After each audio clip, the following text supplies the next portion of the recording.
Asia కప్లో India Pak మ్యాచ్పై విభిన్నమైన అభిప్రాయాలు వ్యక్తమవుతున్నాయి. ముఖ్యంగా ఇండియాలో దీనిపై తీవ్ర వ్యతిరేకత వస్తుంది. అసలు పహల్గామ్ ఉగ్రదాడి తర్వాత పాకిస్తాన్తో మ్యాచ్లు ఎలా ఆడతారు అంటూ బీసీసీఐపై మండిపడుతున్నారు. అంతేకాదు ఈ మ్యాచ్పై భారత ప్రభుత్వం జోక్యం చేసుకోవాలని పలువురు సూచించారు. ఈ నేపథ్యంలో సెప్టెంబర్ 9 నుండి ప్రారంభం కానున్న 2025 ఆసియా కప్లో భారత జట్టు ఆడకుండా ఆపబోమని యువజన వ్యవహారాలు మరియు క్రీడా మంత్రిత్వ శాఖ ప్రకటించింది. అయితే ఇండియా, పాకిస్తాన్ మధ్య ప్రత్యక్ష క్రీడా మ్యాచ్లు జరగవని మంత్రిత్వ శాఖ పేర్కొంది. అంటే ఇండియా, పాకిస్తాన్ మధ్య ఆసియా కప్ అధికారికంగా ప్రారంభమైంది కాబట్టి ఇక్కడ యథావిధిగా ఆడతాయి.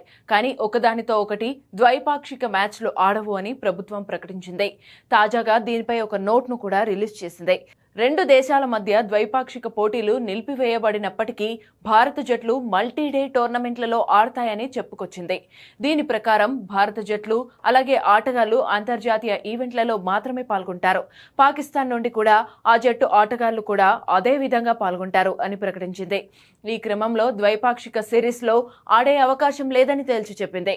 ఇక ఆసియా కప్లో సెప్టెంబర్ 14న దుబాయ్ అంతర్జాతీయ క్రికెట్ స్టేడియంలో ఇండియా, పాకిస్తాన్ మధ్య మ్యాచ్ జరగనున్న విషయం మనకు తెలిసిందే. ఈ క్రమంలో భారత ప్రభుత్వం దీనిపై స్పష్టత ఇచ్చింది.